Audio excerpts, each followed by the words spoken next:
Hordoftoota Oroo Kompiitara Iskuulii akkam jirtu? Ani nagaa koon jira galata Rabbii. Arras viidiyoo biraa qabadhee isin dhiyaadheen jira. Akkuma viidiyoolee koo darban hedduu irraa barattanii hedduu akka itti gammaddan waa hedduus akka irraa barattan abdiin qaba. Arras viidiyoo ajaa'ibaa icciitii yuutuubiitiin wal qabatan yookiin icciitii yuutuubii beekuudhaan wal qabatan qabadhee isin dhiyaadheen jira. Maarree amadumatti hordofuudhaan irraa baradhaa isiniin jedha.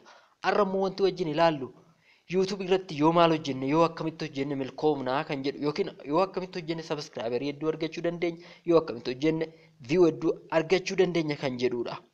YouTube'ini bara 2021 yookiin bara amma keessa jiru kana keessa seera haaraa baasee jira.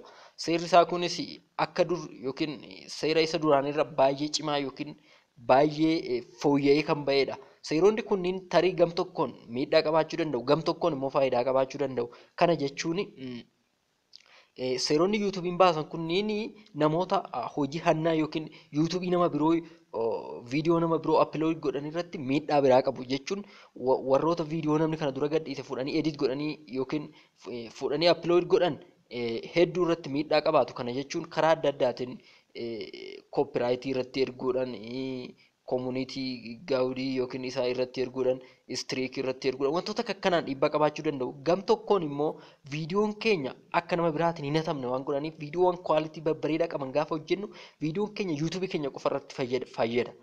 Nama biraa upload hin godhu. Kana jechuun akka viidiyoo keenya san namni YouTube keenya qofa irraa ilaaluuf tajaajila jechuudha.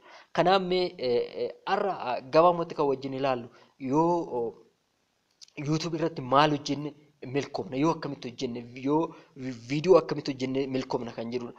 YouTube irratti milkaa'uudhaaf yookiin YouTube irratti waan bareeda yookiin view bareeda yookiin subscriber hedduu argachuudhaaf wantoonni nuti gochuu qabnu toopikii specific ta'e tokko filachuu qabna duraan dursee. Kana jechuun waa tokko waan riijit ta'e tokko irratti hojjechuu qabna. Fakkeenyaaf arra waa'ee ispoortii irratti yoo viidiyoo hin gadhiifne ta'e yeroo hundumaayyuu waa'ee ispoortiitiin kan wal qabatu irratti qofa xiyyeeffachuu qabna. Kana jechuun arra waa'ee ispoortii gadhiifne boruuf piraankii yoo hojjenna iftaan immoo waa'ee teknoolojii barsiisna yoo ta'e namni yuutuubii keenya kanarraa waa dhaabbataa ta'e hin argatu. Kanaaf maal godhu subscriberuun nu qabniyyuu akka nu follow hin goone yookiin akka nu hin hordofneef godha jechuudha. Kanaafuu maal gochuu qabna?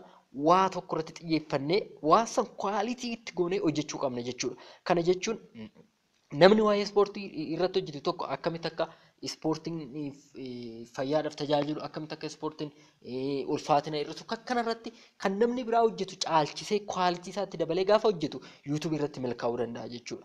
Kanaafuu YouTube irratti gaafa hojjennu waan specific ta'e tokko toopikii specific ta'e tokko irratti hojjechuu qabna. Inni biraa immoo YouTube keenya irratti baaneriiwwan garaagaraa beeksisawwan garaagaraa kan attract nama gochuu danda'a. Fakkeenyaaf kun waan background YouTube kiyyaa kana asii wantoonni inni irratti hojjechuu barbaadu waa'ee teknoolojii, viidiyoo editing software, photo editing software, icciitii YouTube keessa jiran wantoota kanneen irratti hojjechuu barbaada. Namni gara YouTube kiyyaa gara channel kiyyaa kana gaafa dhufe maal irratti akkan hojjedhu baaneruma kiyya kanarraa yookiin background kiyya kanarraa ilaalee hubata jechuudha.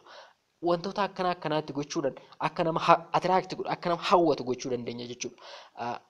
Inni biraa immoo YouTube keenya irratti baanerii yookiin taambeelii babbareeda fayyadamuudha. Fakkeenyaaf ani viidiyoowwan koo isa duraa irratti fayyadamne viidiyoo koo isa dhiyeenya gadhiise sadan kana irratti garuu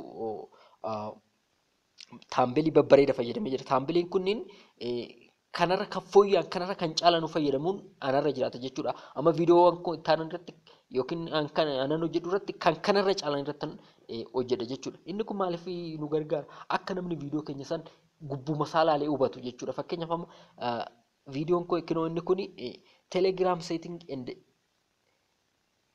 security jedha. Akkamitti telegiraamii keenya settingiidhaaf security isaa sirreeffachuu dandeenya kan jedhu as keessa jira jechuudha. Kinoo barreeffamni kun tarii xiqqaatee yaa mul'achuu baatudha iyyuu malee waa'ee isaati ibsa jechuudha. Namni waa'ee akkamiin akka security telegiraamii isaa sirreeffachuu gaafa barbaadu maal godha YouTube koo kanarra seenaa jechuudha.